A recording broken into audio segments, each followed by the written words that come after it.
She hugged a stranger to avoid her toxic ex, but the stranger was a billionaire who changed her life. A terrified young woman runs through a crowded airport, heart pounding, eyes full of panic. Her ex is closing in until she throws her arms around a stranger and whispers, "Please, pretend you know me." What starts as a desperate act of survival turns into something far more powerful. The man she clung to isn't just anyone. He's one of the richest men in the city, a man with secrets of his own, and a heart more broken than hers. When fate brings them together again, kindness turns into connection, and connection turns into scandal. But just as hope returns, the past comes storming back. Lies, love, and second chances collide in a story that will test faith, forgiveness, and the power of one unexpected hug. Can two broken souls heal each other? Or will the past destroy the only chance they'll ever have at peace? Tell me in the comments where you're watching from right now, and if this story speaks to you, make sure you hit subscribe so you don't miss the next one. The grey afternoon sky hung heavy over Atlanta's bustling airport, matching Mila Carter's troubled mood as she gripped her worn duffel bag tighter. Her phone buzzed again, the 15th time that morning, and her heart jumped. Another message from Tyrone. "You think you can just leave? Watch your back." Mila's hands trembled as she shoved the phone deep into her jacket pocket. The terminal crowd moved around her in waves of rolling suitcases and hurried footsteps, but she felt frozen in place. Her eyes darted anxiously between the terminal's glass doors and the security checkpoint ahead. That's when she saw him.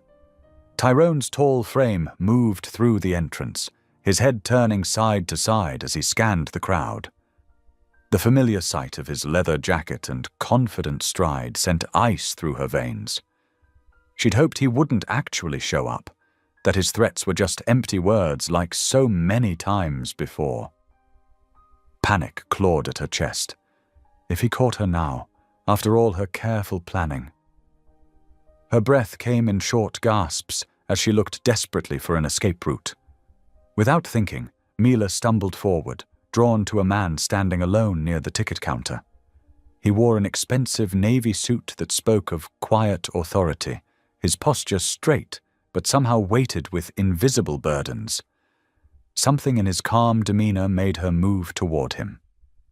Before she could second-guess herself, Mila wrapped her arms around the stranger's solid frame. She felt him stiffen in surprise, but she held on, pressing her face against the soft fabric of his suit jacket. "Please," she whispered, her voice barely audible. "Just play along. Please." For one terrifying moment, the man remained completely still. Then, slowly, carefully, his arms came around her. The embrace was tentative at first, but as Mila trembled against him, his hold became more secure, more protective. Through her peripheral vision, she could see Tyrone. He had stopped dead in his tracks, his face twisted with anger as he watched the scene unfold. The stranger must have sensed something too, because his embrace tightened slightly, his body shifting to better shield her from view. Seconds stretched into minutes as they stood there, an island of stillness in the flowing river of travelers. Mila could hear the stranger's steady heartbeat under her ear, feel the rise and fall of his chest. Despite her fear, she found herself drawing strength from his unwavering presence. Finally, when she was sure Tyrone had gone, Mila stepped back. Her cheeks burned with embarrassment as she met the stranger's eyes. They were a deep brown, kind but carrying shadows of their own, the same kind of shadows she saw in her mirror every morning. "I'm so sorry," she stammered, smoothing her shirt with shaking hands. "I didn't know what else to do. Thank you." The man studied her face for a moment, his expression gentle but unreadable. "Are you safe now?" His voice was low and steady, with a hint of genuine concern that made her throat tight with unexpected emotion. Mila nodded quickly. Yes, Yes, I think so. I'm Mila." The words tumbled out before she could stop them, a small offering of trust to thank him for his kindness. "David," he replied simply, and something in the way he said it made her think he didn't share his name often. They stood in awkward silence for a moment, surrounded by the buzz of airport announcements and rolling luggage. David seemed about to say something more, but instead just nodded once, his eyes still holding that strange mixture of kindness and distance.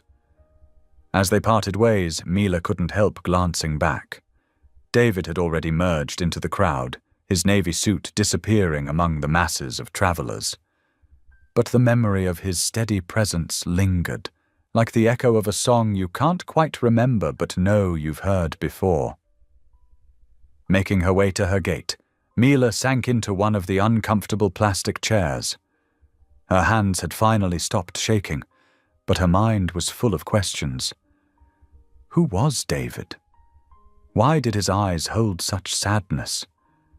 She'd seen grief before, lived with it really, and recognized its weight in others. The sky outside had darkened to a deeper grey, and fat raindrops began to splatter against the massive terminal windows. Mila watched them trace patterns down the glass, each drop racing to reach the bottom first. Her phone stayed silent now, but she knew this wasn't over. Tyrone had never taken rejection well. As her flight was called and she joined the line to board, Mila found herself offering up a quiet prayer. "Lord, I know I haven't talked to you much lately, but I could really use some help right now. Please let this be a new start. Please let me find my way again." The plane's engines hummed to life as she settled into her seat, and soon they were climbing through the clouds, leaving Atlanta and Tyrone behind. Mila pressed her forehead against the cool window, watching the city lights grow smaller below. She thought again of the stranger who had helped her, of the unexpected kindness in those sorrow-filled eyes. She couldn't know then how that brief moment of compassion between strangers would ripple outward, setting in motion changes neither of them could have imagined.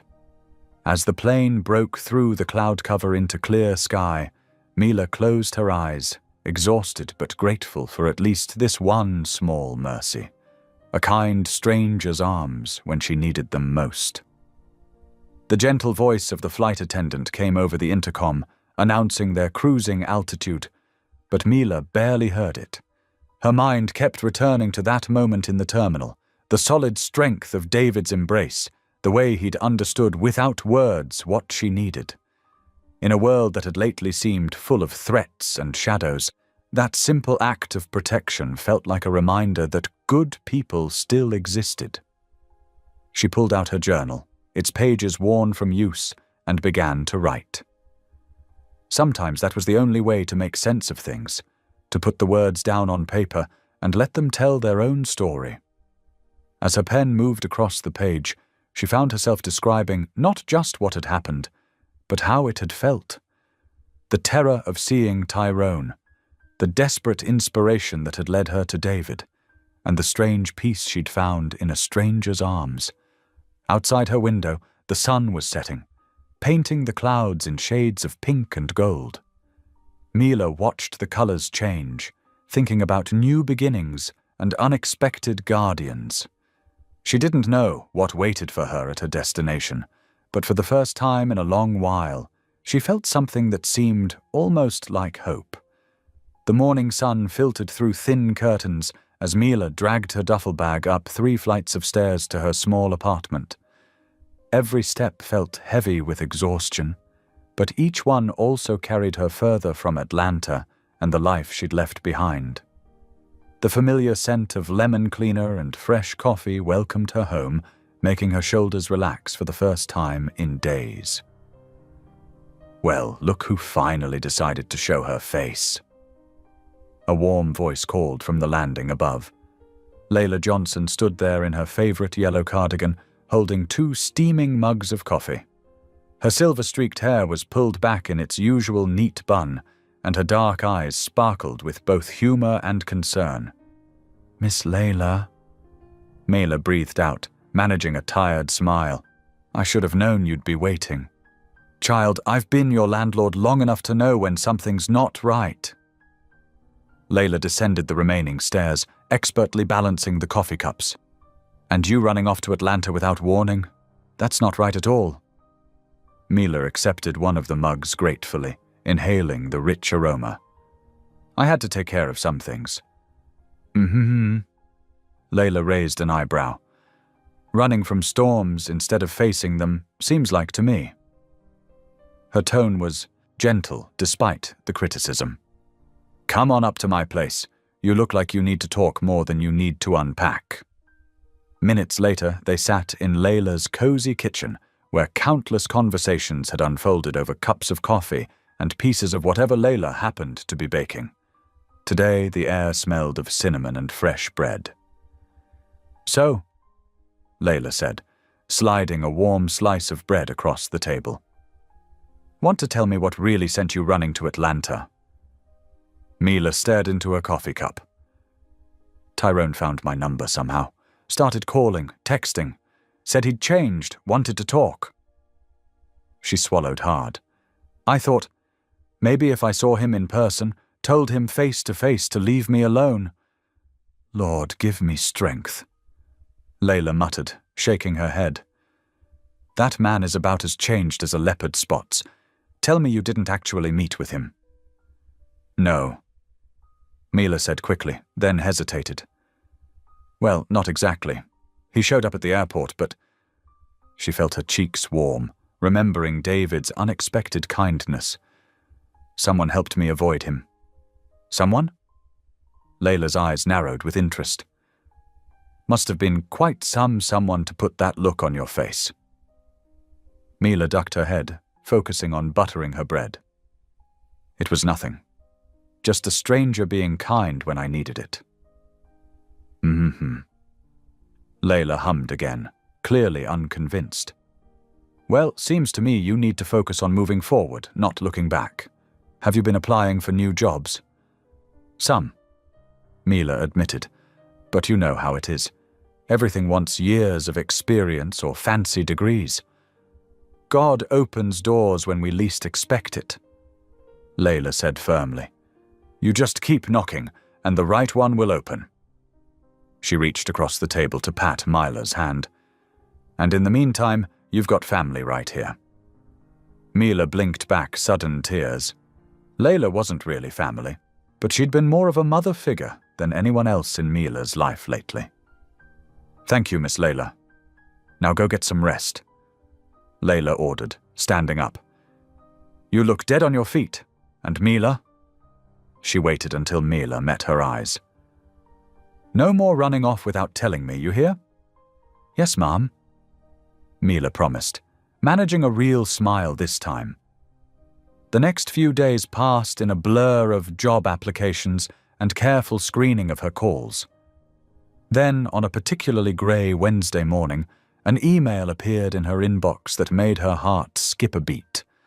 The Wellspring Foundation was inviting her to interview for a community coordinator position. The organization focused on providing support and resources to communities in need, exactly the kind of meaningful work she'd been hoping to find. The pay listed in the email made her eyes widen. It was fair, more than fair, and the benefits package seemed almost too good to be true.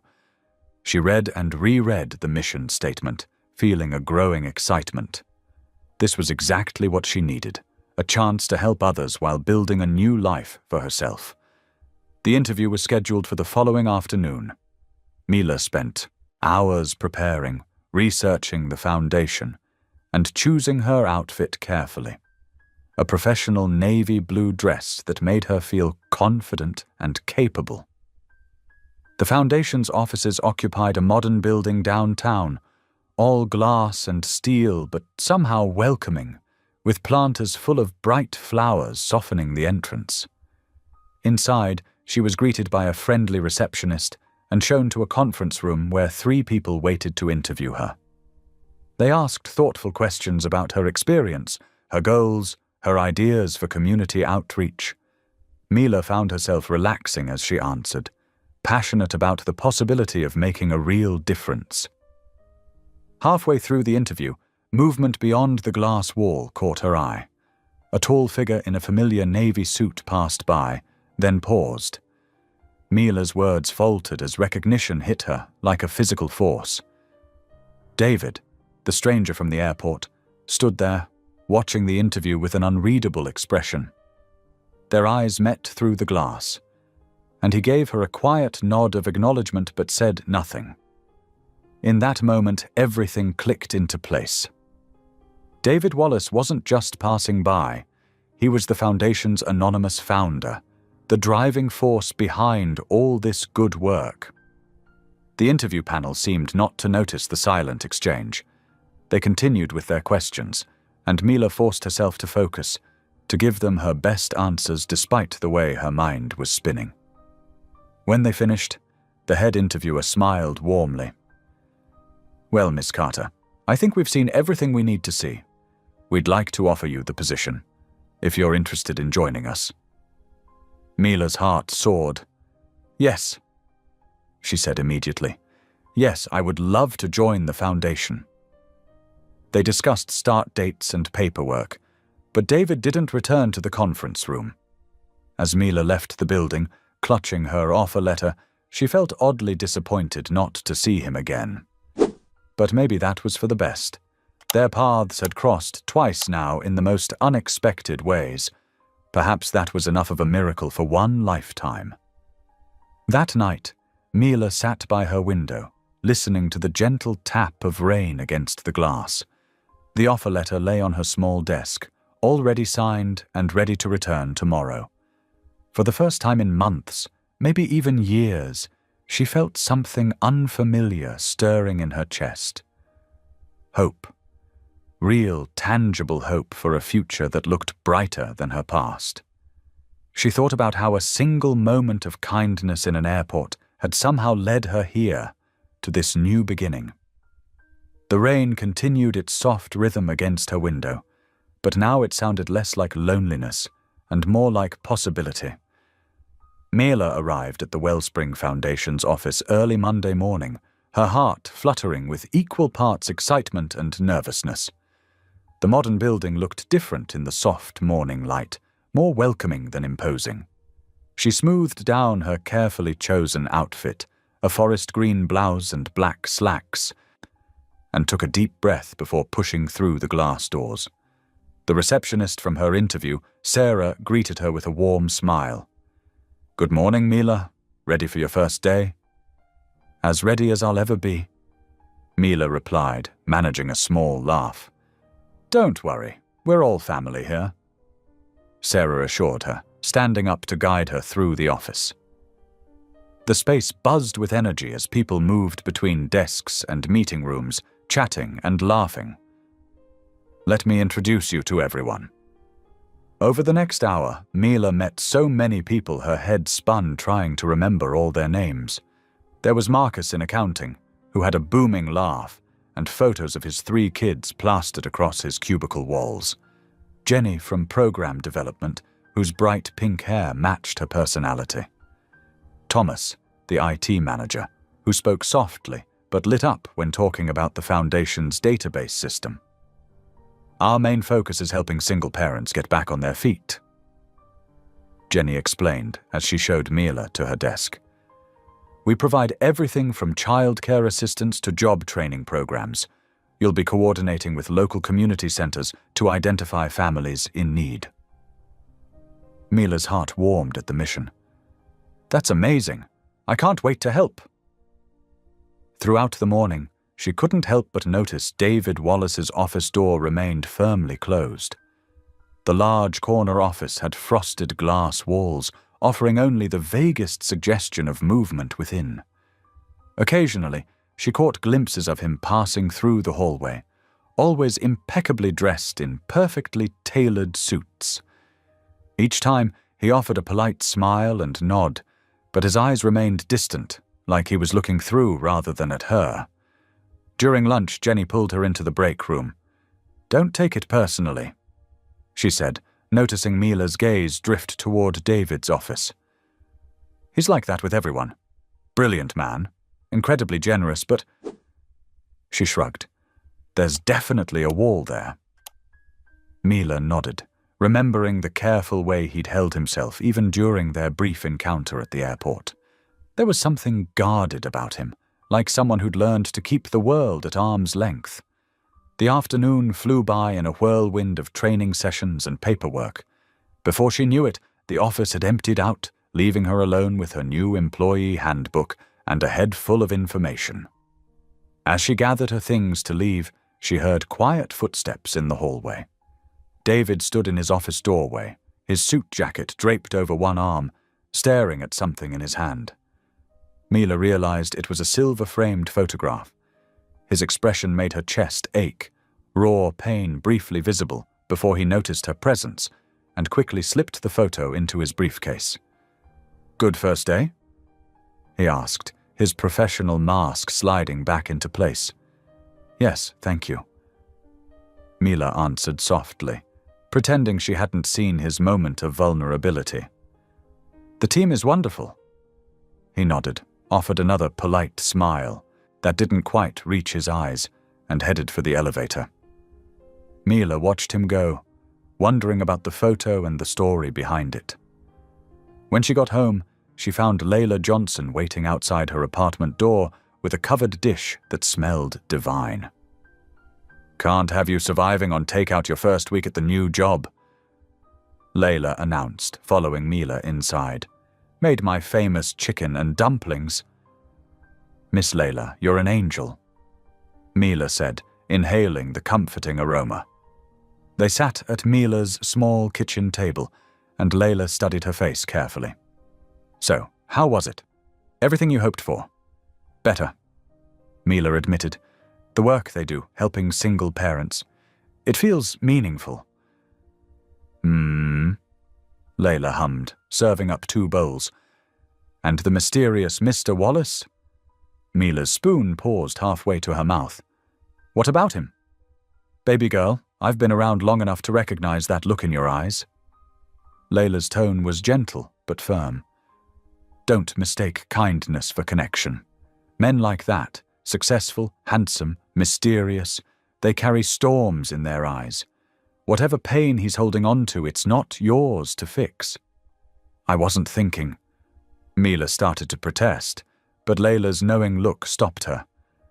"He just seems sad. Today I saw him looking at a photo, and for a moment—" "Let it stay a moment," Layla advised. "Focus on building your own life first. The rest will sort itself out in God's time." The rest of the week passed in a blur of activity. Mila threw herself into learning everything she could about the Foundation's programs. She sat in on meetings, reviewed case files, and started building relationships with local community center directors.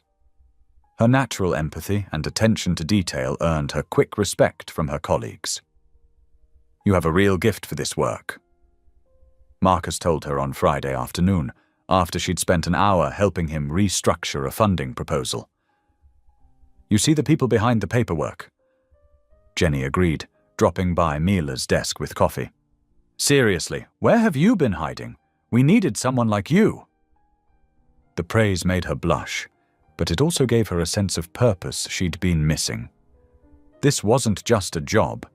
It was a chance to make a real difference in people's lives. Throughout the week, David remained a peripheral presence.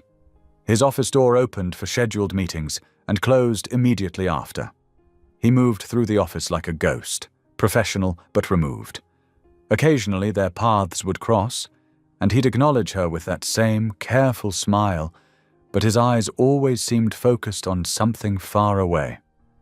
On Friday evening, Mela stayed late to finish organizing her files for the following week. The office had grown quiet, most people having left early for the weekend. As she walked past David's office, she noticed his door was ajar for once. He stood by his window, silhouetted against the city lights, holding that same silver frame. This time, she could partially see the photo. A beautiful woman with laughing eyes and a small boy with David's dark hair, both beaming at the camera. The raw grief on David's face made her heart clench. Without making a sound, she continued past his door, letting him have his private moment with whatever ghosts he carried. The image stayed with her, though, not just the photo but the man holding it. Beneath his polished exterior and careful distance, there was clearly a deep well of feeling. But Layla was right. Whatever story lay behind that photo, it wasn't hers to unravel. She had her own healing to focus on, her own path to walk. Still, as she drove home through the darkening city, she found herself saying a quiet prayer, not just for herself, but for the man who had inadvertently opened the door to this new chapter in her life, even if his own door remained firmly closed. The morning light filtered through the windows of Wellspring Foundation as Mila sorted through her emails. A new message from David Wallace caught her attention. Subject line: Urgent meeting request. Her heart skipped a beat as she read the brief message asking her to come to his office at 10 o'clock. Walking down the hallway 15 minutes later, she smoothed her blouse and took a deep breath before knocking. "Come in," David's voice called out.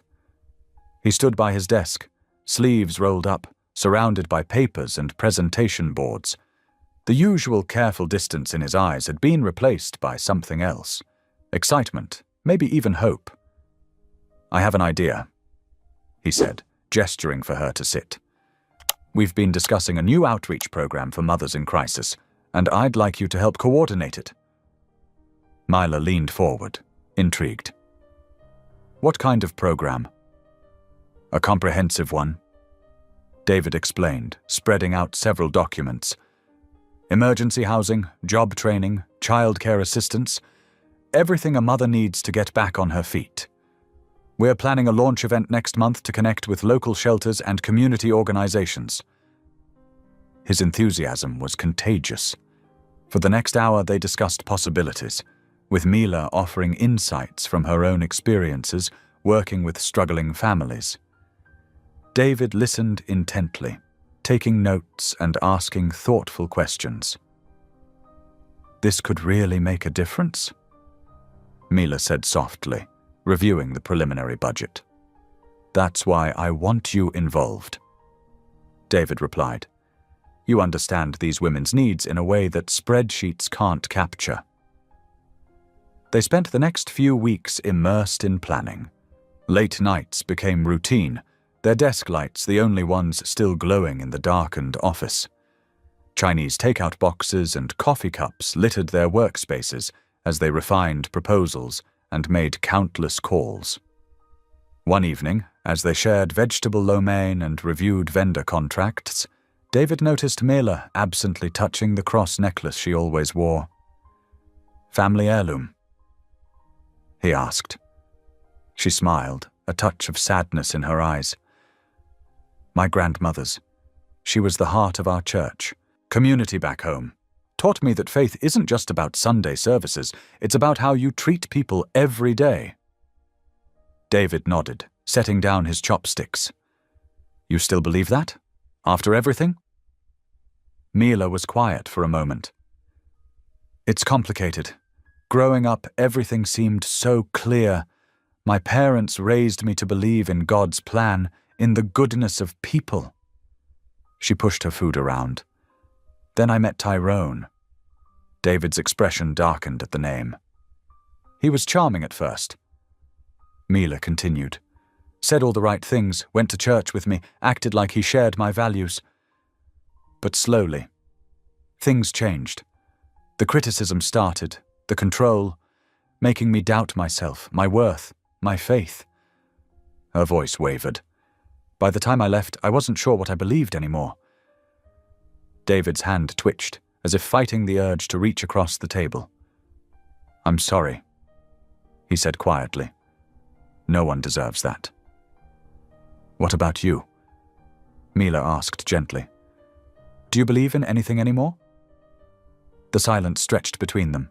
Finally, David stood and walked to his window, his back to her. "I used to, before the accident." Mila waited, hardly breathing. 3 years ago, he continued, his voice rough. "My wife Sarah and our son James, They were driving home from his soccer practice. A drunk driver ran a red light. His shoulders tensed. I was supposed to pick him up that day, but I had a meeting that ran late. Sarah offered to go instead. David, Mila whispered, her heart aching. James was 8. He turned slightly, and she could see the tears he was fighting back. He loved space and dinosaurs and terrible knock-knock jokes. She was everything good in my world. And in one moment, they were gone. Mila stood and moved closer, not touching him, but offering her presence. I threw myself into the foundation after that, he admitted. Tried to make their deaths mean something. But some days... He shook his head. Some days I can barely breathe. I understand, Mila said softly. Not the same pain, but I understand feeling lost. They stood together in the quiet office, two wounded souls finding unexpected comfort in shared vulnerability. The night of the outreach event arrived clear and cool. The community center buzzed with energy as local organizations set up information booths and volunteers arranged refreshments. Mila moved through the space, making sure everything was perfect. She was checking the childcare area when a young woman approached, clutching a sleeping toddler and fighting back tears. I'm sorry, the woman whispered. I didn't know where else to go. We've been sleeping in my car. You're exactly where you need to be, Mila assured her, guiding her to a chair. For the next hour, she helped the woman, Marie, connect with housing resources and fill out emergency assistance forms. From across the room, David watched as Mila comforted Marie, her genuine compassion touching everyone she encountered. Something warm stirred in his chest, an emotion he'd thought long buried. Later, as they packed up supplies and collected scattered papers, David found Mila in the empty main room. Thank you, he said quietly, for everything tonight, the way you helped that young mother. He paused, searching for words. You remind me there's still light left in this world. Mila felt heat rise in her cheeks, her heart fluttering at the softness in his eyes. Thank you for giving me the chance to help. The moment stretched between them, full of unspoken possibilities.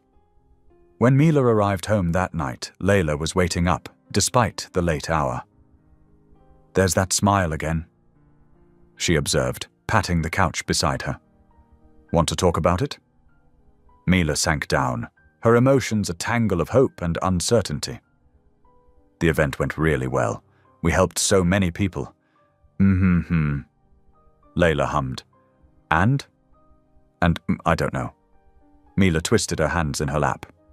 David and we've been talking more. Really talking.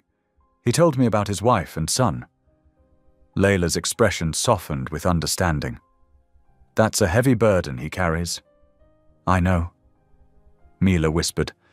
And I'm still dealing with my own stuff with Tyrone. I'm not ready for... She trailed off. For feelings? Layla supplied gently. Mila nodded, the fear finally showing through her smile. What if I'm reading everything wrong? What if I trust again and get hurt? What if you take it one day at a time? Layla suggested, squeezing her hand. Let yourself heal. Let him heal. Trust God's timing.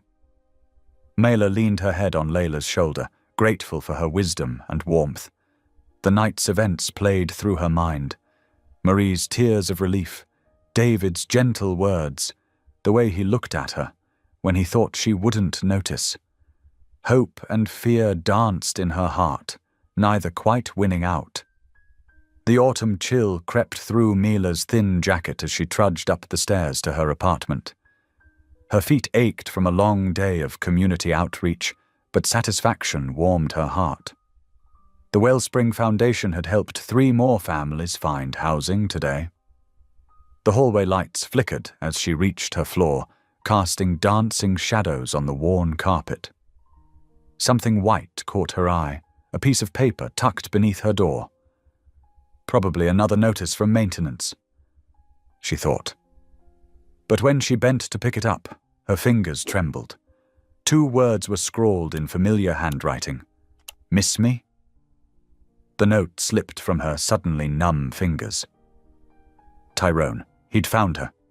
Mila fumbled with her keys, practically falling through her door before slamming it shut and engaging every lock. Her breath came in short gasps as she slid down to sit on the floor, pulling her knees to her chest. "Lord, please," she whispered, rocking slightly. "Please keep me safe." She jumped at a knock, then relaxed, hearing Layla's voice. "Mila, you okay, honey? I heard the door slam." Mila opened up, showing her the note with shaking hands. "Oh, baby girl." Layla pulled her into a fierce hug. "You're staying with me tonight. No arguments." That weekend, Mila tried to lose herself in work, buried in preparations for the quarterly board meeting. The Foundation's conference room buzzed with energy as board members filed in, their expensive suits and polished shoes a stark contrast to the room's modest furnishings. David stood at the head of the table, commanding attention without raising his voice. "Before we begin, I want to highlight some exceptional work being done by our newest team member." Mila's head snapped up from her notes. "Mila Carter has shown remarkable dedication these past months." David continued, his eyes finding hers across the room. "Her innovative approaches to community outreach have helped us reach 30% more families than last quarter." Pride and embarrassment warred in Mila's chest as several board members nodded approvingly. But even David's praise couldn't completely quiet the fear that had stalked her since finding that note. The meeting dragged on for 2 hours, budget discussions and program proposals blurring together. When they finally finished, Mila gathered her things slowly, dreading the walk to her car in the dimming evening light. The parking lot was nearly empty when she pushed through the heavy glass doors. A cool breeze carried the scent of approaching rain. Mila dug in her purse for her keys, trying to appear confident as she walked. "Looking good, baby girl." The voice froze her in place. Tyrone stepped out from behind a concrete pillar, all smooth charm and predatory grace in his expensive leather jacket. "What do you want?" Mila fought to keep her voice steady. He moved closer, hands spread in a gesture of false innocence. "Can't a man check on his girl? See how she's doing?" "I'm not your girl anymore." The words came out stronger than she felt. Tyrone's smile hardened. "No? Playing dress-up in your fancy office job, pretending you belong with these people?" His hand shot out, gripping her wrist. "You owe me, Mila. All those months I supported you. Let go of me." She tried to pull away, but his fingers dug deeper. "Not until we discuss the money you took when you left." His voice dropped to a dangerous whisper. $5,000, Mila. Did you think I'd forget?" "That was my money," she protested. "I earned every penny of it. Everything you had was because of me." Tyrone's facade cracked, showing the rage beneath. "You ungrateful little—" "Is there a problem here?" David's quiet voice cut through the tension like a blade. He stood a few feet away, his tall frame radiating controlled anger. Tyrone's grip loosened slightly. "Just a private conversation with my lady." "I'm not your anything," Mila said, finally wrenching free. "Leave me alone, Tyrone." David moved closer, positioning himself between them. "You heard her. Leave." Tyrone's eyes narrowed as he sized up David. Well, well. Found yourself a white knight, huh?" He laughed, the sound ugly and sharp. "You think he's gonna save you? Wake up, Mila. You're just another charity case to these people." "The only person who needs to wake up is you." David's voice was ice. "Leave now, or I call security, and the police." Something in David's stance must have convinced Tyrone. He backed away, hands raised mockingly. "Whatever, she ain't worth the trouble anyway." He pointed at Mila. "But this ain't over, baby girl, not by a long shot." They watched him stalk away, disappearing into the growing darkness. Mila's legs suddenly felt too weak to hold her. "Hey." David caught her elbow, steadying her. "Let me drive you home. You're in no state to be behind the wheel." She nodded numbly, letting him guide her to his car, a surprisingly modest sedan that somehow suited him perfectly. The first 10 minutes passed in complete silence. Rain began to patter against the windshield, matching the rhythm of Mila's still racing heart. "He used to be everything I prayed for," she finally whispered, staring out at the wet streets. "Kind, ambitious, charming, until he became what I feared most." She swallowed hard. It happened so slowly I didn't even notice at first. A criticism here, a put down there, isolating me from friends, controlling the money. By the time he started... She couldn't finish the sentence. David's hands tightened on the steering wheel, but he stayed quiet, letting her speak. "I prayed so hard for God to change him." She continued. "Then one day I realized God was trying to give me the strength to save myself instead." They pulled up to her apartment building. The rain had intensified, drumming steadily on the car roof. Neither made a move to get out. "The money he mentioned?" David said carefully. "Was it really yours?" Mila nodded. "My savings from 2 jobs. He made me put it in his account, said he'd manage it for us. When I left, I took what was mine. But he..." She shuddered. "He sees it as stealing from him." "Mila." David turned to face her, his expression intense. "You don't have to handle this alone. Let me help." Their eyes met in the dim car interior, and something shifted in the space between them, a deepening of trust, a recognition of shared pain and healing.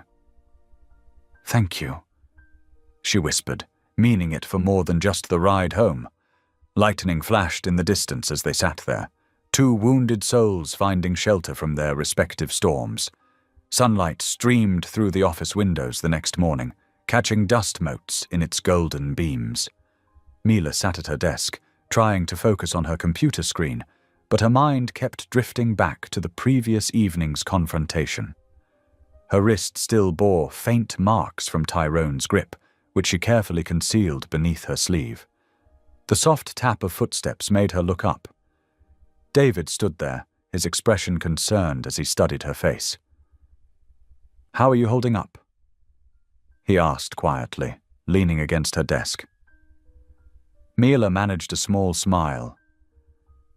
"I'm okay, just trying to stay focused on work." David nodded, then pulled up a chair to sit beside her desk. "Actually, I wanted to talk to you about that. There's a new project I'd like you to consider." She turned to face him fully, curious despite her lingering anxiety. "It's called the Renew Hope Initiative," he continued, his voice warming with enthusiasm. "We're developing a program to fund safe housing for women leaving abusive relationships. The foundation will partner with local shelters, provide financial assistance, legal support." He paused, watching her reaction carefully. "Given your insight and personal experience, I think you'd be perfect to help lead this." Mila's throat tightened with emotion. "You're creating this because of what happened yesterday?" "No." David shook his head. "It's been in development for months, but meeting you, seeing your strength, it confirmed how vital this program is." His eyes met hers. "What do you say?" "Yes," she whispered, then stronger. "Yes, absolutely." Over the next week, they threw themselves into the project. Their days filled with meetings, phone calls, and planning sessions that often stretched into evening hours. But unlike her previous late nights at work, these felt different, purposeful, and somehow lighter. They developed an easy rhythm, trading ideas and building on each other's thoughts. David's business acumen complemented Mila's emotional understanding of their target population. When they hit roadblocks, they'd order takeout and brainstorm solutions over coffee and shared fortune cookies. One evening, as they reviewed shelter partnerships, David noticed Mila smiling at her computer screen. "What is it?" he asked. "Just reading an email from one of the shelter directors," she replied, her eyes bright. "She says our funding could help them double their capacity. Do you know what that means? Twice as many women finding safety, getting a second chance." David watched her, something soft in his expression. "You really care about this, don't you?" "How can I not?" She turned to face him. "I remember how it feels, thinking you're trapped, that there's no way out. If we can give even one woman hope." She trailed off, suddenly self-conscious under his intense gaze. "You're remarkable, you know that?" His voice was quiet but firm. The compliment caught her off guard. "I'm just trying to help. That's exactly what makes you remarkable." He smiled, then glanced at his watch. "It's getting late. We should probably call it a day." They gathered their things and walked to the parking lot together. The evening air was cool and sweet, streetlights casting soft halos in the growing dusk. Their footsteps echoed in comfortable synchronization. Near her car, David suddenly stopped. Mila turned to look at him, caught by the vulnerability in his expression. "You make me believe healing's possible," he said softly, the words carrying weight in the quiet evening air. Mila's heart skipped. Looking into his eyes, she saw her own journey reflected. The pain, the fear, but also the tentative hope. "Maybe we're both trying to remember how to live again," she murmured. The moment stretched between them, full of unspoken understanding. Then David smiled gently and stepped back. "Drive safely. I'll see you tomorrow." Later that night, Mila knelt beside her bed, hands clasped in prayer. "Lord," she whispered, "I'm scared. Not of Tyrone anymore, but of hoping, of trusting, of maybe even—" She couldn't finish the thought aloud. "Please give me courage. Show me the way." Across town, David stood in his home office, looking at the photograph he usually kept hidden in his desk drawer. His wife's smile beamed back at him, their son's face bright with laughter. "I think I finally met someone who'd understand," he whispered to the image. "Someone who knows what it means to rebuild from ashes." He touched the frame gently. "I think you'd like her, Sarah. She has your kind of light." The photograph seemed to smile back at him, and for the first time in 3 years, the sight didn't break his heart. Instead, he felt something new stirring, like the first warm breeze of spring after a long, cold winter. Mila stood before the full-length mirror in her apartment, tugging nervously at the emerald green dress she'd found at the local thrift store. Though carefully steamed and altered, she worried it might still somehow broadcast its second-hand origins to the wealthy crowd at tonight's Wellspring Foundation annual charity gala. "Stop fussing," Layla called from the doorway, where she leaned with arms crossed and a knowing smile. "That dress looks like it was made for you." "Are you sure?" Mila smoothed the fabric again. "I mean, these people probably spend more on their shoes than I make in a month. Honey, you shine from the inside out. That matters more than any designer label." Layla crossed the room and adjusted Mila's pearl necklace, a cherished gift from her grandmother. "Besides, you're not there to impress anyone. You're there because you've helped change lives." Mila took a deep breath, trying to believe it. The past month had been a whirlwind of preparation for the gala, Wellspring's biggest fundraising event of the year. Between coordinating with caterers, preparing presentation materials, and helping David rehearse his keynote speech, she'd barely had time to worry about her own appearance. Until now, the knock at her door made her jump. "That'll be your ride." Layla winked, heading to answer it. David Wallace stood in the hallway, cutting an impressive figure in his perfectly tailored tuxedo. His usual businesslike demeanor had softened into something more elegant, more approachable. When his eyes found Mila, they widened slightly. "You look—" He paused, searching for words. "Beautiful." Mila felt heat rise to her cheeks. "Thank you. You clean up pretty well yourself." "Your carriage awaits, my dear," he said with a slight bow, offering his arm. The playful gesture helped ease her nerves. As they approached the hotel where the gala was being held, Mila's anxiety returned full force. Camera flashes greeted them at the entrance, and she could hear the murmur of hundreds of voices from inside. She hesitated at the door. "David, I don't know if I—" "You look like you belong here," he said warmly, placing his hand over hers where it rested on his arm. "Because you do belong here. You've done more real good in 6 months than most of these people have done in their lives." His quiet confidence steadied her. Together, they entered the grand ballroom. The space was transformed into an elegant wonderland of twinkling lights and flowing champagne. Crystal chandeliers cast a warm glow over tables draped in ivory linens, while centerpieces of white roses and baby's breath created an atmosphere of ethereal beauty. To Mila's surprise, she found her footing quickly. Years of customer service had taught her how to make people feel heard and valued, skills that translated perfectly to donor interactions.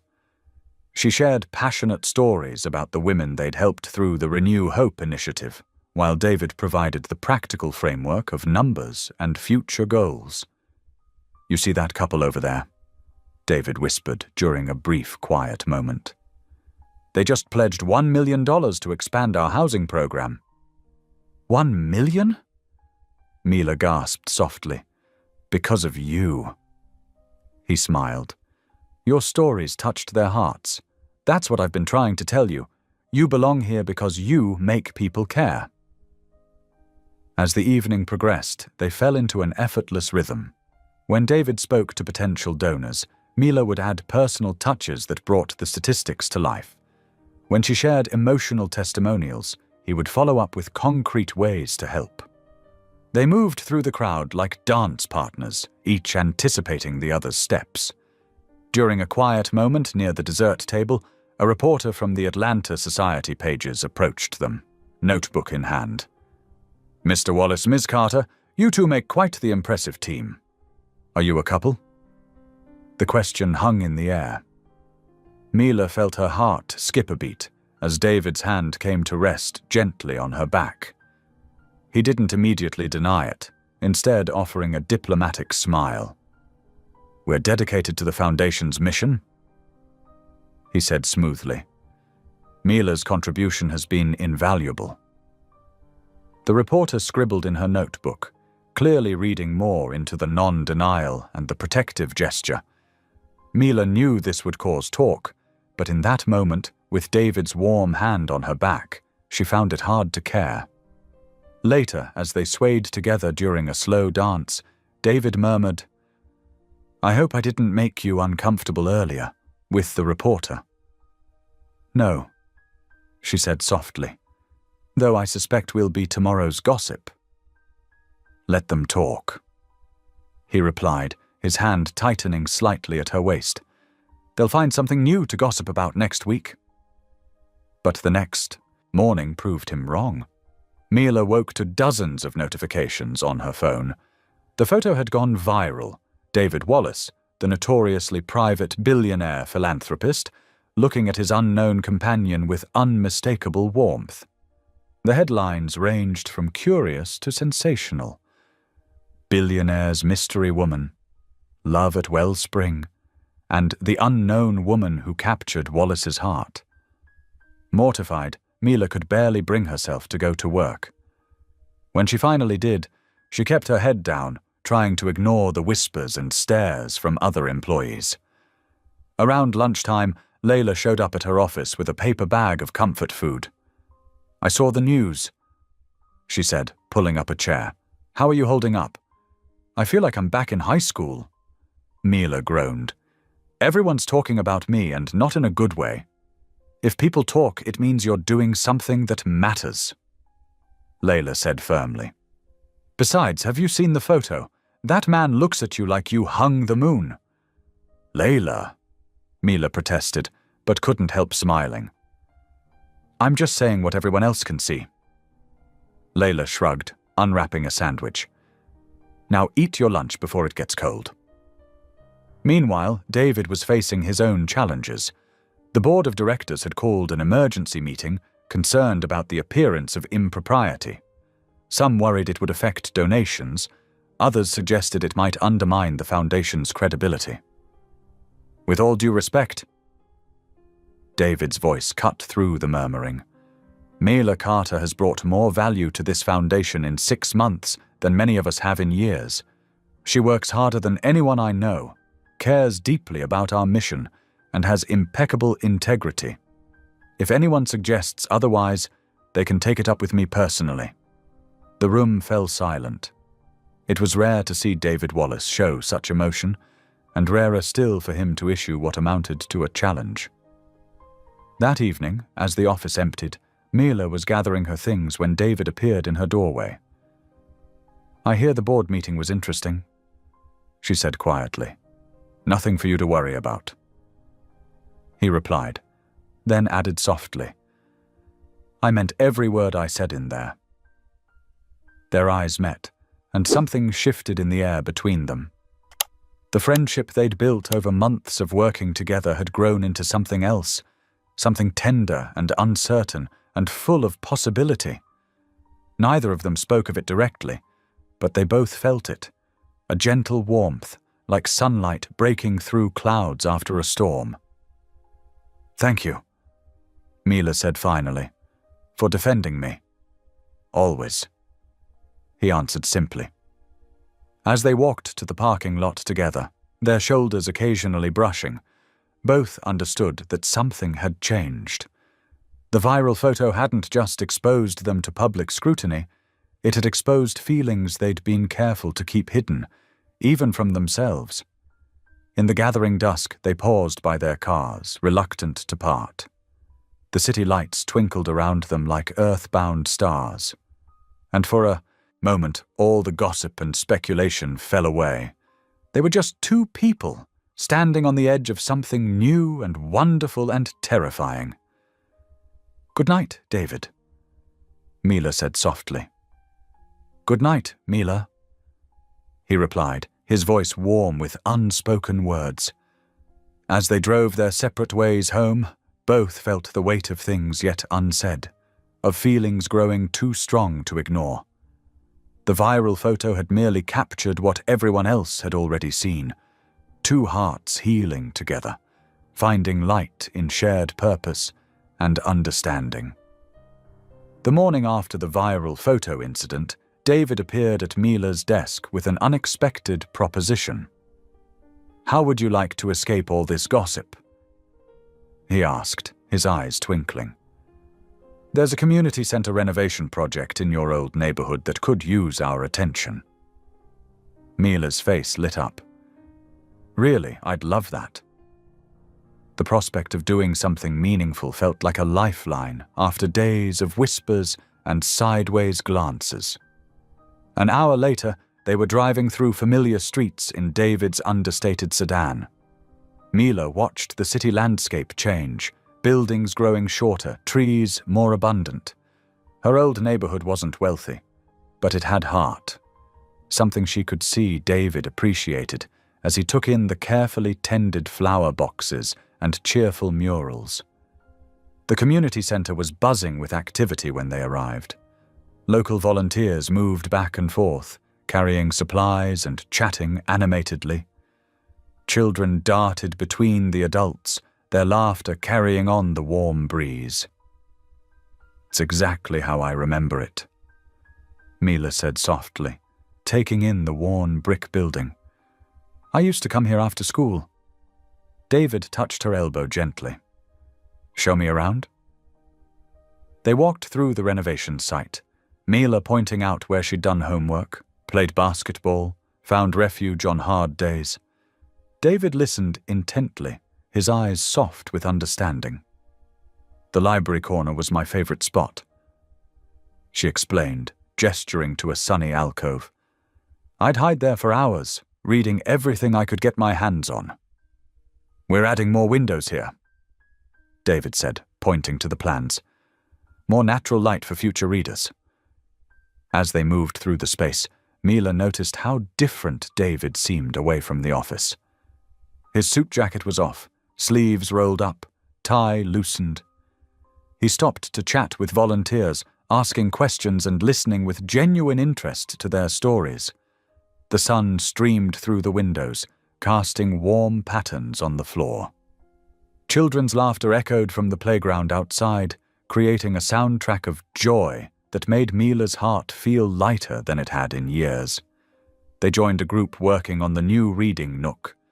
David knelt beside a small boy who was struggling with a hammer and nails, trying to secure a wooden plank. Here, let me show you, David said gently, demonstrating the proper technique. The boy watched with intense concentration, his tongue sticking out slightly as he tried to copy David's movements. Like this? The boy asked, managing a wobbly but successful hit. Perfect, David praised, steadying the board. You're a natural. The boy beamed at the compliment. Then, without warning, he threw his arms around David's neck in an impulsive hug. Thanks, Dad, he exclaimed, then immediately ran off to show his friends his handiwork. David froze, his face a complex mix of emotion. The hammer slipped from his fingers, clattering to the floor. Mila could see his shoulders trembling slightly, could read the raw pain in his eyes. The word Dad had struck deep, awakening memories of his lost son. Moving quietly to his side, Mila gently took his hand. He sees something good in you, she whispered, squeezing his fingers. Children have a way of seeing truth. David swallowed hard, his grip tightening on her hand. For a long moment they stayed like that, their joined hands a bridge across their separate griefs. As the afternoon wound down, David suggested dinner at a local diner Mila remembered from her childhood.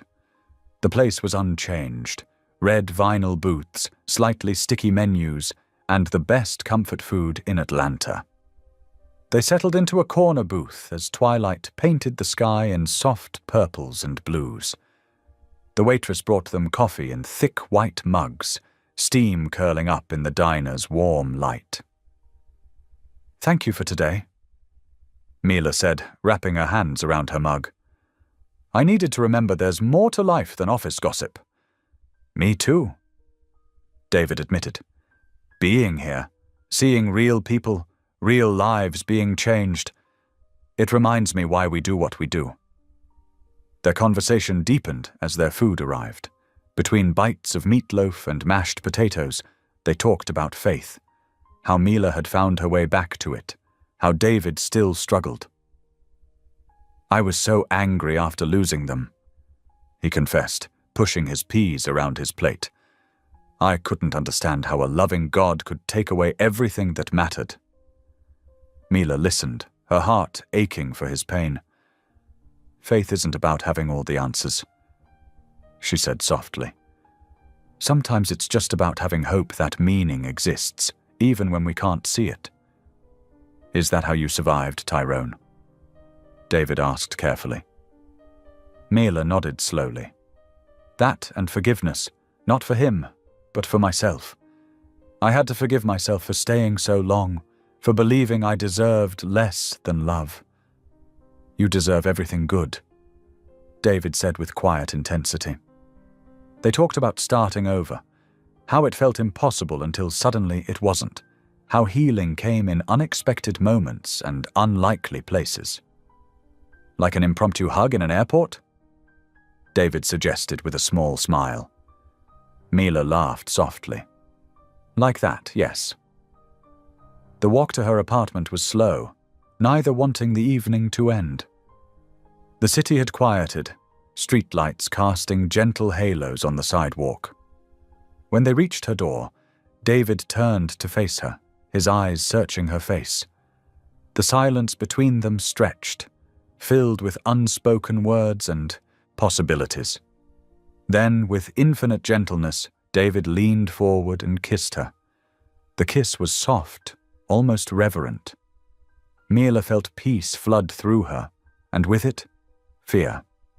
She hadn't let anyone this close in years, hadn't dared to be this vulnerable. But there was something different about David, something that made her want to be brave.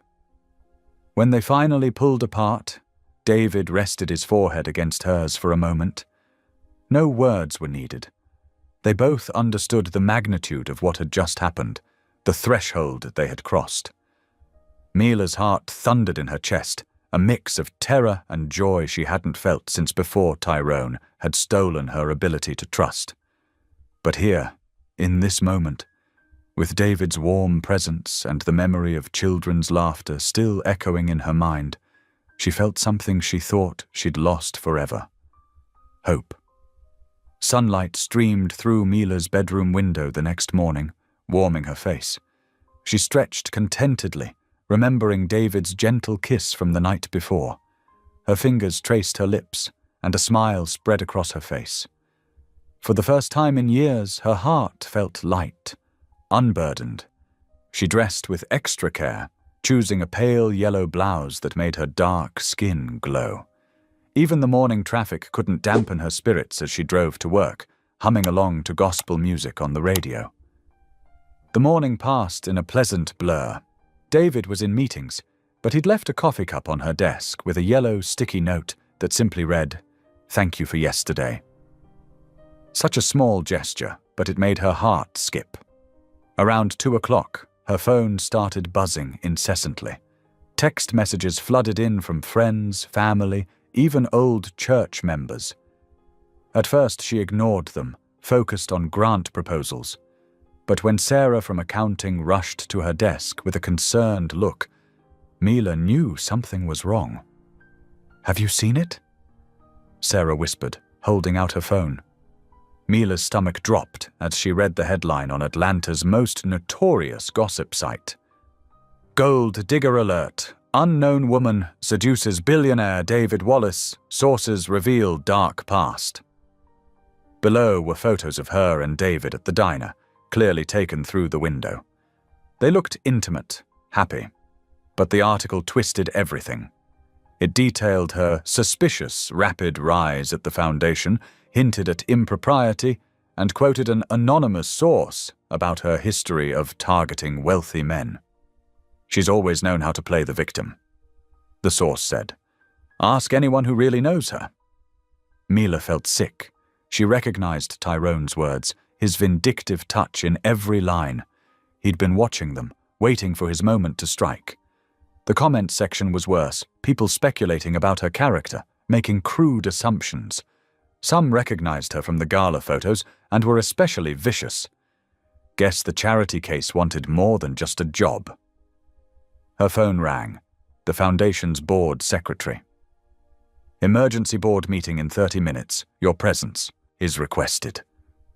Mila's hands shook as she gathered her things. In the bathroom, she splashed cold water on her face, trying to steady herself. The woman in the mirror looked scared, young, exactly what they'd expect from a gold digger. She thought bitterly. The boardroom was tense when she entered. David sat at the head of the table, his face unreadable. The board members, mostly older men in expensive suits, watched her with barely concealed judgment. "Miss Carter?" The chairman began. "I'm sure you understand why we're concerned. This foundation's reputation is built on helping people rebuild their lives." David interrupted, his voice tight. Which is exactly why we can't afford scandal." Another board member cut in. "The optics are terrible. A senior executive involved with an employee half his age, with a questionable past. There is nothing questionable about Ms. Carter's work here," David argued, but Mila could hear the strain in his voice. He was torn, between defending her and protecting the organization he'd built to honor his family's memory. She couldn't bear to watch him struggle. With trembling fingers, she pulled out the resignation letter she'd typed up in her office. "I appreciate everything the Foundation has done for me," she said quietly, placing the letter on the table. "But I won't let my presence harm the good work being done here." "Mila, wait!" David started to rise, but she was already moving towards the door. "Thank you for believing in me," she whispered, not looking back. In her office, she packed quickly. Just her photos, a few personal items. She left the coffee cup with its yellow note. Tears blurred her vision as she walked to her car, ignoring the whispers that followed her. The afternoon sun felt harsh now, exposing. She drove aimlessly, finally ending up at Layla's boarding house. Her landlord took one look at her face and opened her arms. "Oh, baby girl," Layla murmured as Mila collapsed against her. "Let it out." They sat on Layla's worn couch as Mila sobbed, telling her everything between hiccups. The kiss, the photos, the cruel comments. "I should have known better than to believe I was worth loving," she choked out. "Someone like him, someone like me. It was stupid to hope." "Now you stop that right there," Layla said firmly, taking Mila's tear-stained face between her hands. "Child, God don't make junk. He makes survivors, and you're one of the strongest I've ever met. But everyone thought Jesus was just a carpenter's son." Layla interrupted. "People's thoughts ain't God's thoughts, and their judgment ain't his judgment. You hold on to that." Across town, David drove through Atlanta's darkening streets, guilt gnawing at his insides. He should have acted faster, spoken more firmly. He should have protected her. The board meeting played over and over in his mind, her quiet dignity as she resigned, the defeat in her shoulders as she walked away. His phone showed dozens of missed calls from board members, PR specialists, his lawyers. They all wanted to manage the situation. But all he could think about was Mila's face when she'd read that article, the light in her eyes extinguishing. He pulled over near Piedmont Park, killing the engine. In the growing darkness, he could see couples walking, families heading home, normal lives untouched by scandal. His hands gripped the steering wheel until his knuckles turned white. Tyrone had done this. David was sure of it. The man's toxic need for control had found a new weapon: public humiliation. And David, with all his wealth and power, had failed to shield Mila from it. The park lights flickered on, reminding him of yesterday's twilight, of that perfect moment when he'd finally found the courage to kiss her. Now it felt tainted, twisted into something ugly by malicious minds. He reached for his phone, then stopped. What could he say? "Sorry I let you down. Sorry I couldn't choose between you and the Foundation. Sorry I'm not brave enough to face down the board and the media and everyone else who wants to tear us apart." The words felt hollow, insufficient. So he sat there in his expensive car, a billionaire powerless to fix what mattered most, while somewhere in the city, the woman who'd taught him to feel again cried herself to sleep. In her apartment, Mila curled up on her bed, emotionally exhausted.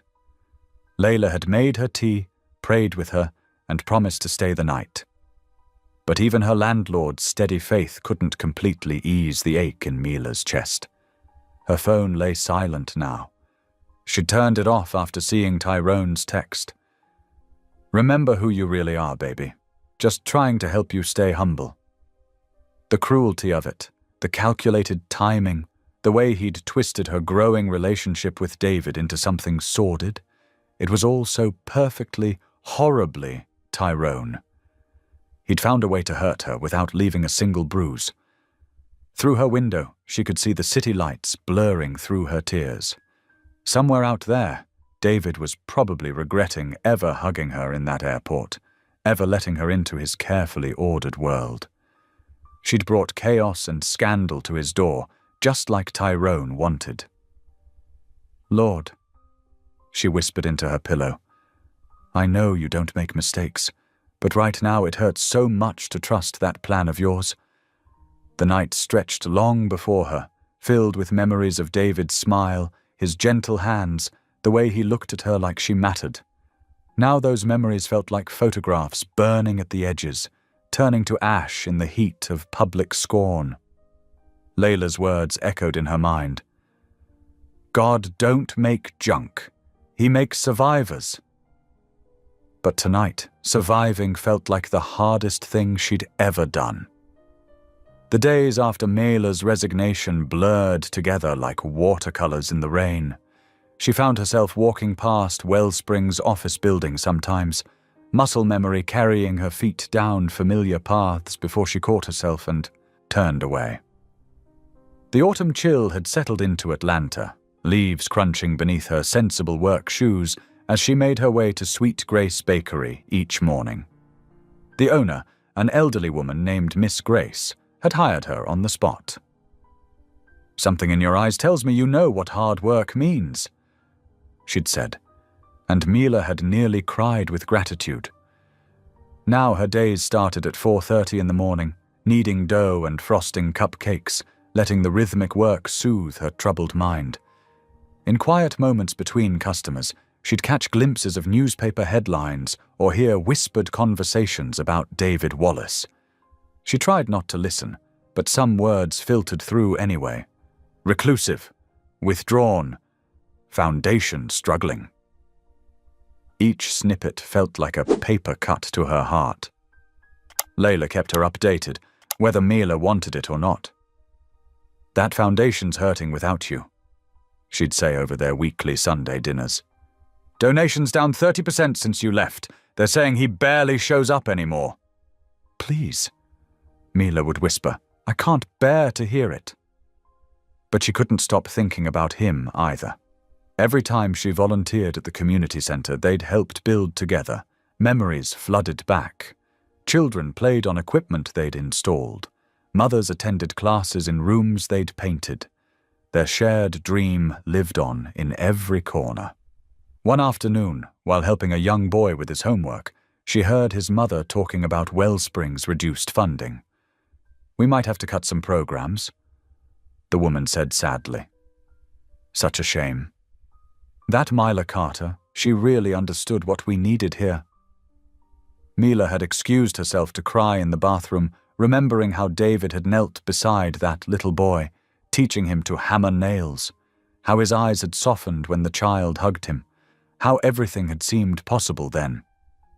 Across town, in his sprawling mansion, David Wallace sat alone in his study. The room felt cavernous now, echoing with absence. He'd retreated here after everything fell apart, just as he had after losing Sarah and Tommy. But this time, the isolation felt like punishment rather than refuge. His son's piano stood silent in the corner, gathering dust. Tommy had been learning "Twinkle, Twinkle, Little Star" when the accident happened. Now David could barely look at it without hearing phantom notes, childish giggles, Sarah's patient encouragement. "I lost them because I couldn't fight," he whispered to the empty room. "I lost her for the same reason." The board had been pleased with his professional handling of the situation. The PR team praised his quick damage control. But their approval felt hollow now. He'd chosen the foundation's reputation over Mila's heart, just as he'd chosen a late meeting over driving his family home that rainy night 3 years ago. Weeks passed. Thanksgiving came and went. David declined invitations and ignored concerned calls from friends. He threw himself into paperwork, trying to fill the void with numbers and reports. But every document reminded him of Mila's absence. Her neat handwriting in the margins, her thoughtful suggestions, her way of seeing past statistics to the human stories beneath.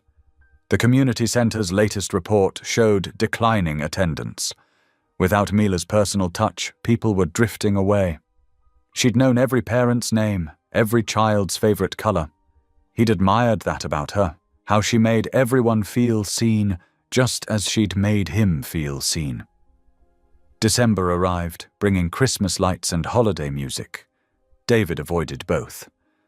But one evening, finding himself alone with his thoughts, he sat at Tommy's piano.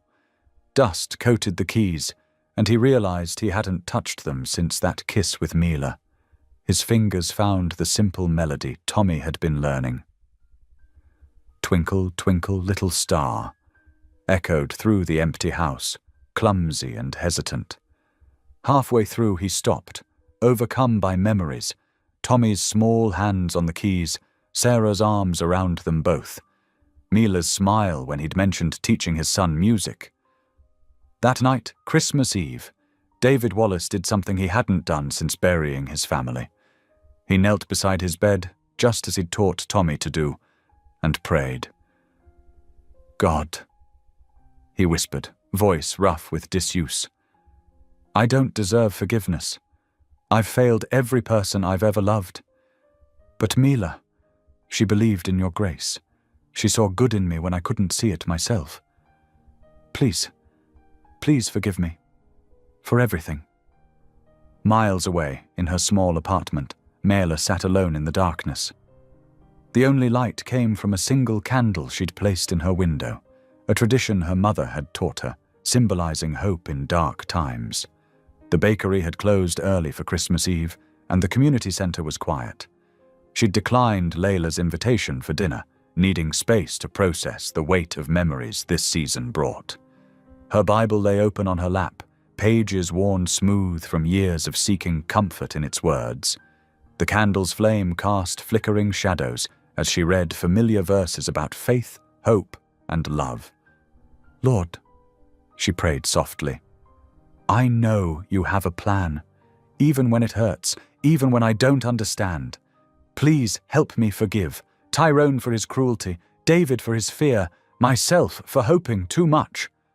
And Lord, wherever David is tonight, please let him find the peace he's searching for." The candle burned steadily as city lights twinkled beyond her window. In two separate corners of Atlanta, two broken hearts offered up the same prayer, for forgiveness, for healing, for the courage to believe in love again. Outside, Christmas carols drifted up from carolers on the street below. The familiar melodies carried promises of peace on earth, goodwill toward men. Inside, Mila watched her candle burn and remembered another night, another light, the soft glow of street lamps as David told her she made him believe in healing. January brought with it a crisp chill and the promise of fresh starts.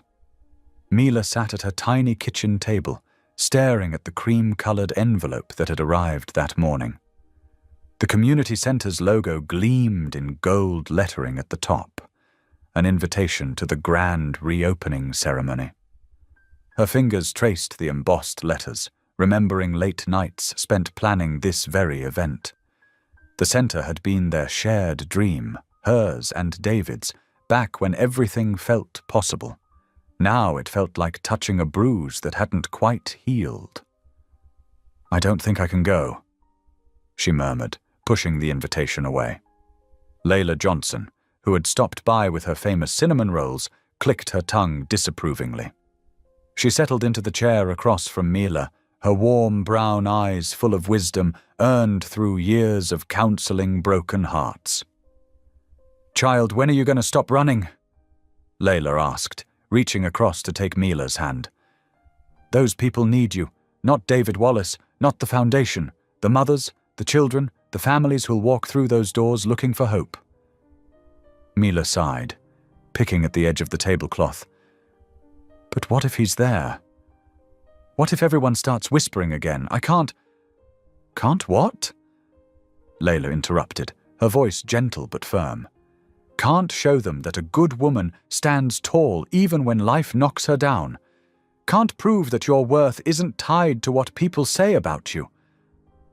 Through her window, Mila could see the winter sun casting long shadows across her small balcony.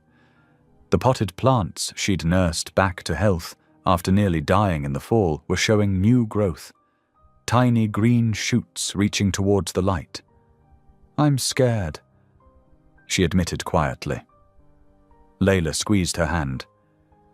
Being brave doesn't mean not being scared. It means doing what's right even when your knees are shaking.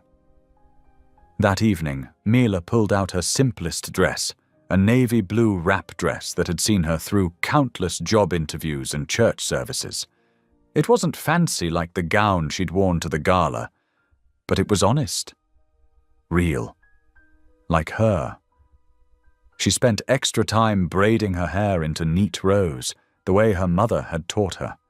Each twist and turn felt like armor being put on, preparing for battle. When she finished, she studied her reflection. The woman in the mirror looked tired but determined. "Lord," she prayed softly, "give me strength to walk through those doors with my head high." Across town, in the pre-dawn hours before the ceremony, David Wallace moved quietly through the community center's halls. He'd been coming here for weeks now, volunteering under the name John Smith. No one recognized the billionaire in worn jeans and work boots, and that's how he preferred it.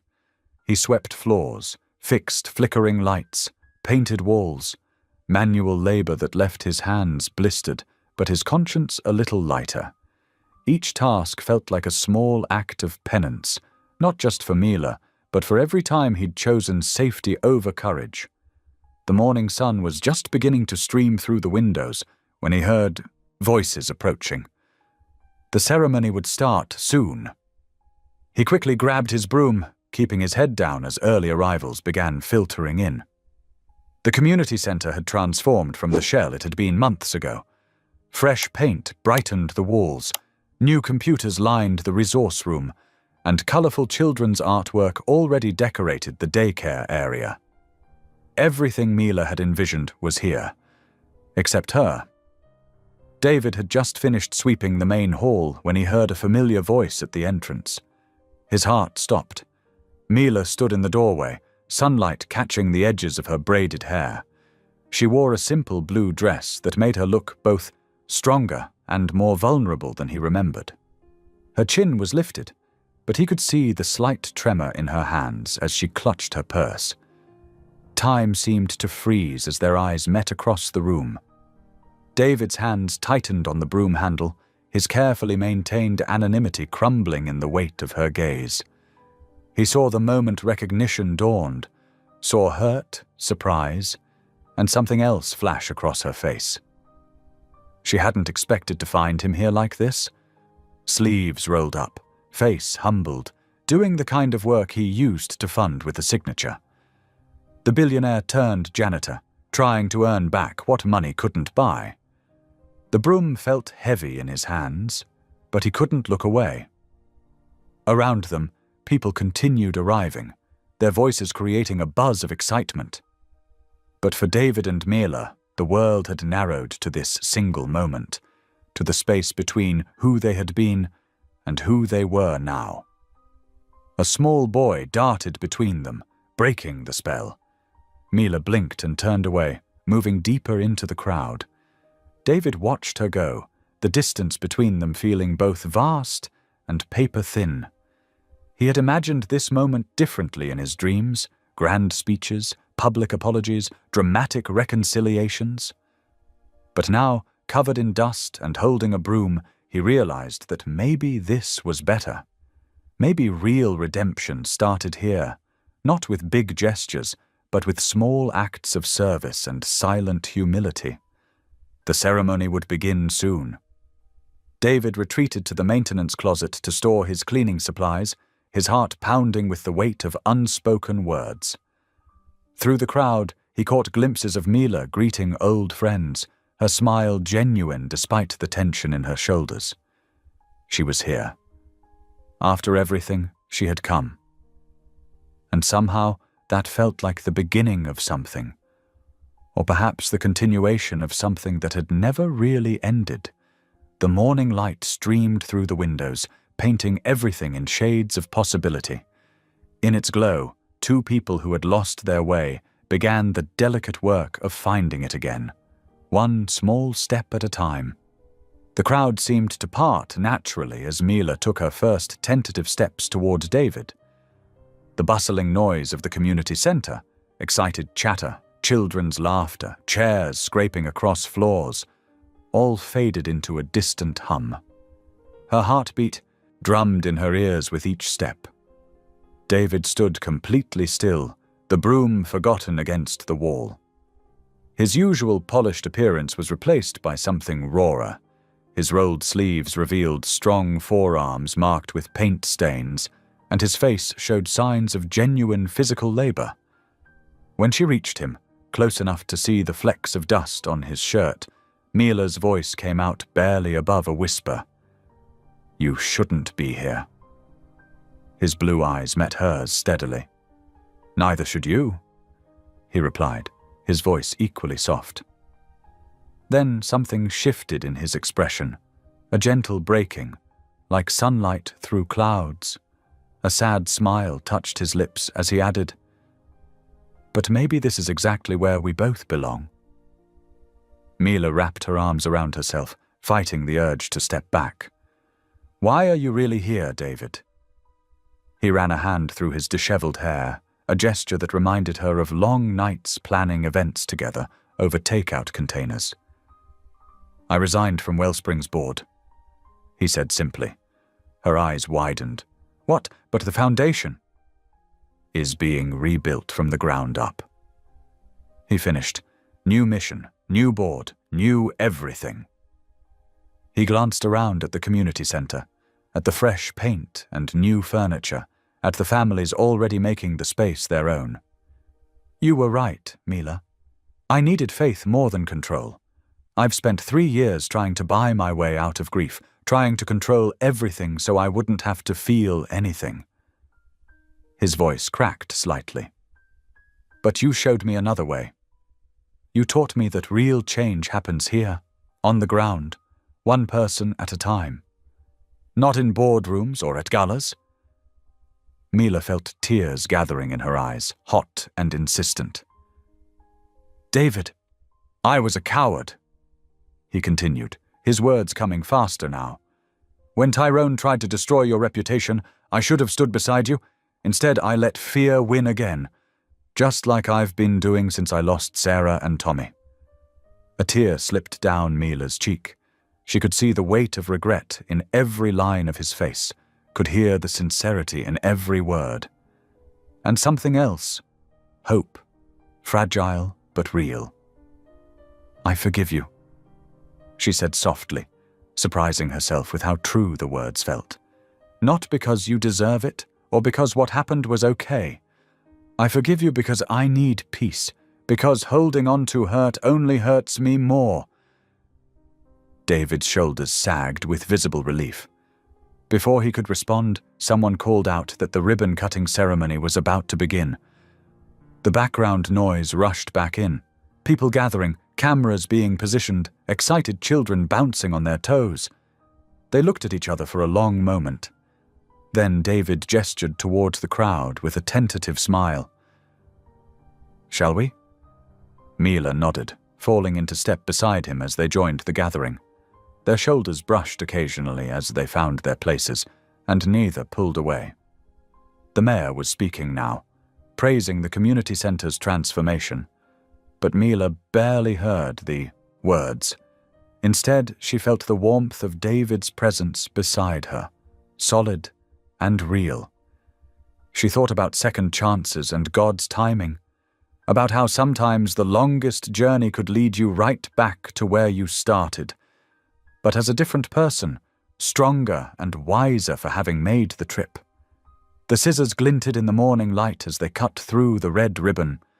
Applause erupted around them, and Mila found herself smiling, really smiling, for the first time in weeks.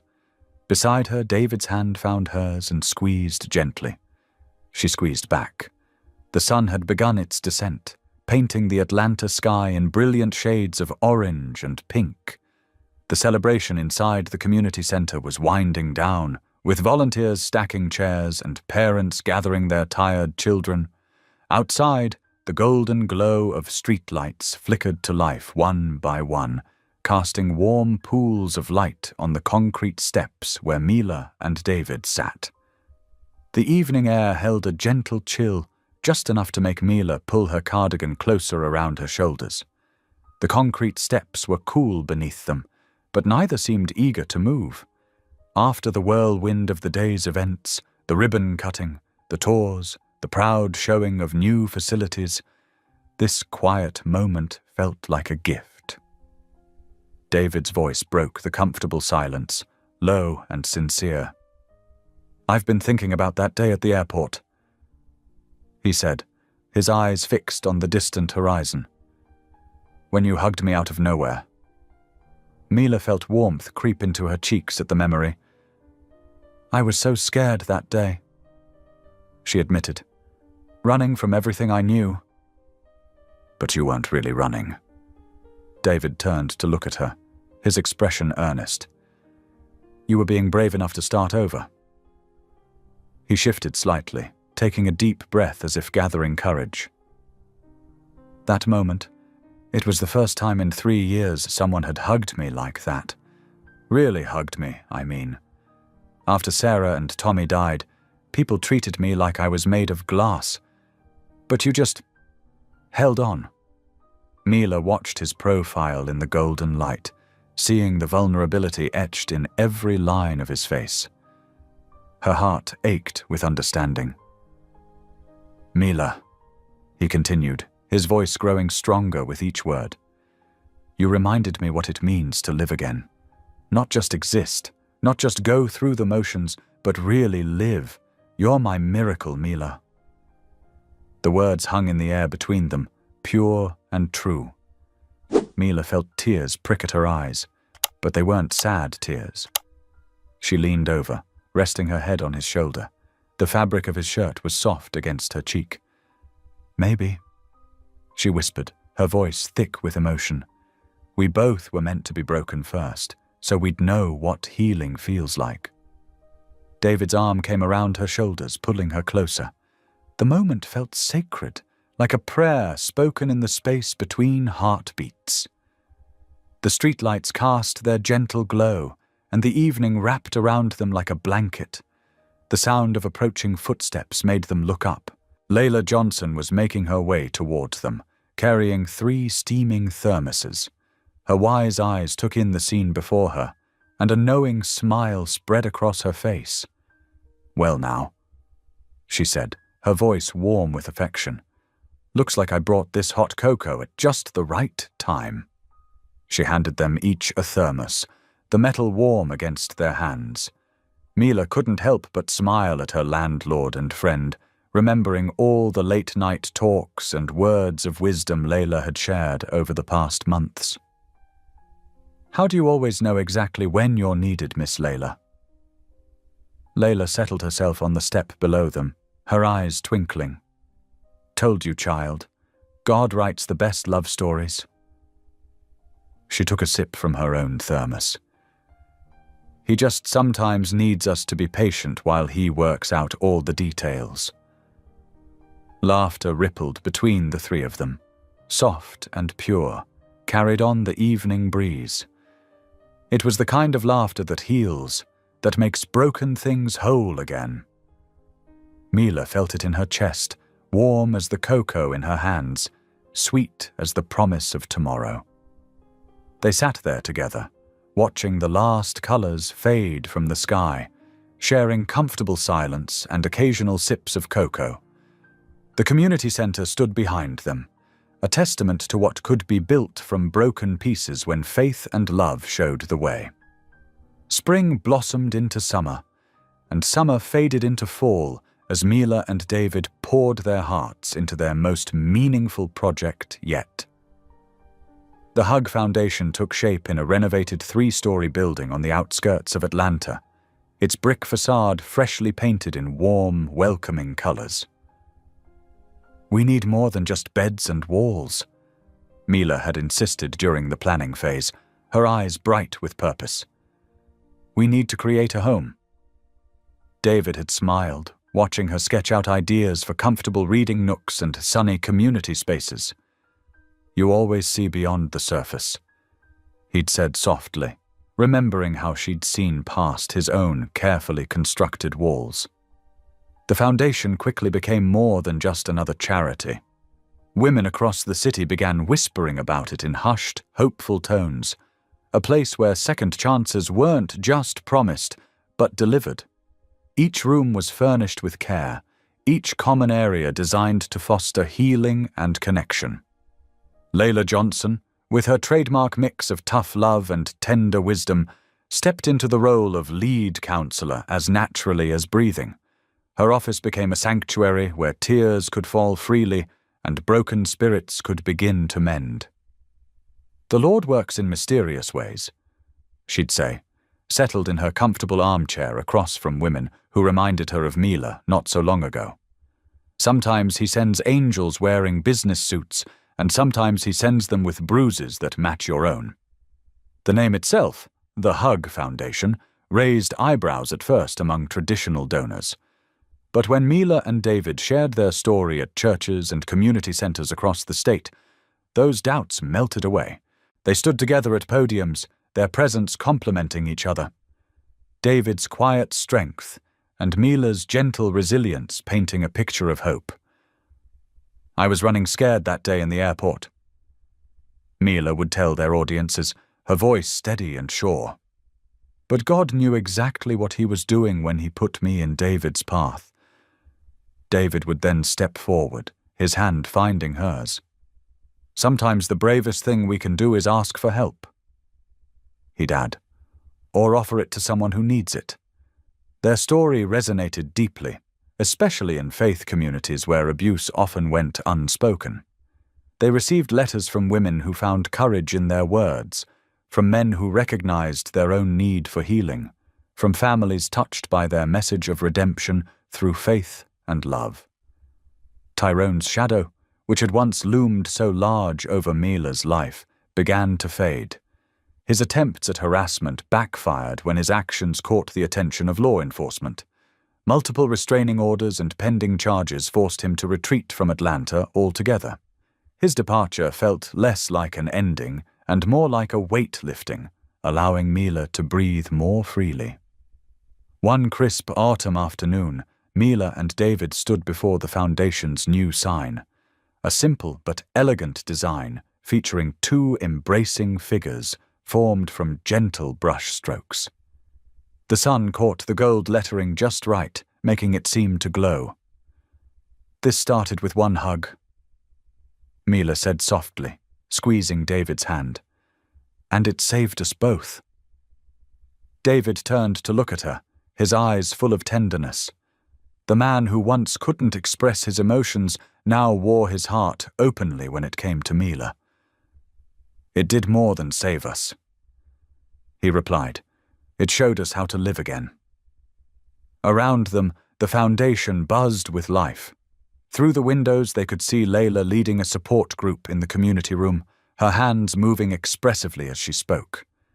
Women moved through the halls with increasing confidence, their shoulders straighter, their steps more assured. Children played in the supervised playroom, their laughter a healing balm to everyone who heard it.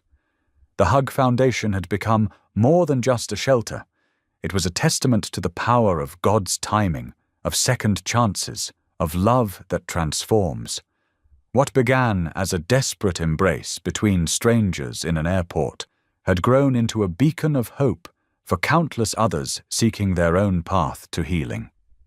Looking at the building before them, at the lives being changed within its walls, Mila felt tears of gratitude fill her eyes.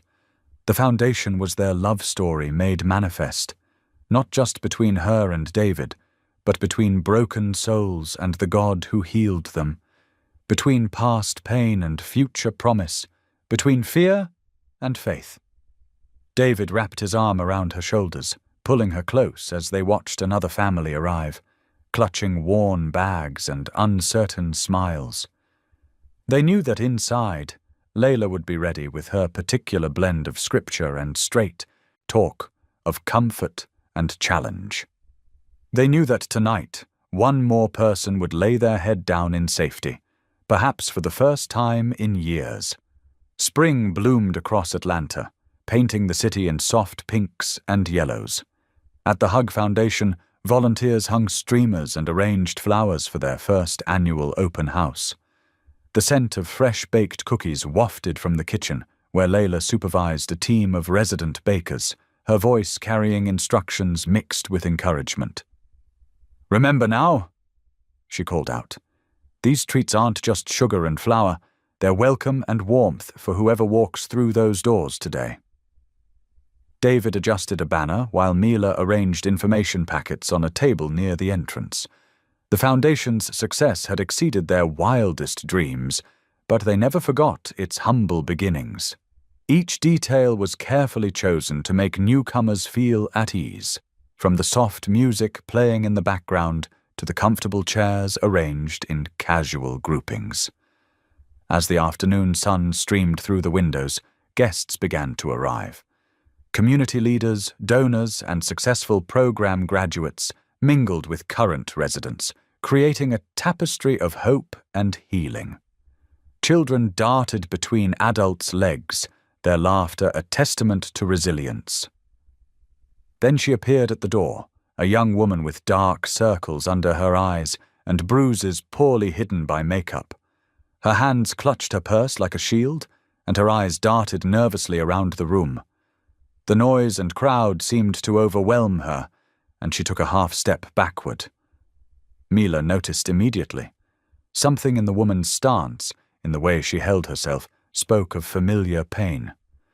Without hesitation, Mila moved toward her, her steps slow and deliberate. "Welcome," she said softly, keeping her voice gentle.